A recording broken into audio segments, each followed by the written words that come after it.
One of the most cruel forms of torture in history was known as the rat torture.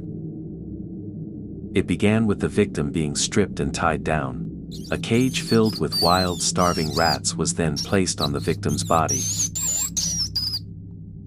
The executioner then used a torch against the rats. The heat was unbearable for the rats. They would squeal in a panic and try to escape. With no other place to go, the rats would begin chewing and clawing into the victim's body to try to escape. The victims would scream from the pain, and the next sight was even more shocking. As the fire continued, the rats would begin burrowing into the victim's body. At this point, some of the victims went into shock. Then, the rats would gnaw their way through the victim's insides, visibly moving under the skin, and some rats were able to bite and exit through another part of the victim's body. If a prisoner gave up info quickly enough, the torture would stop, and the rats would be dug out of the victim. But for most victims, they would die outright during the torture, from all the internal injuries and blood loss.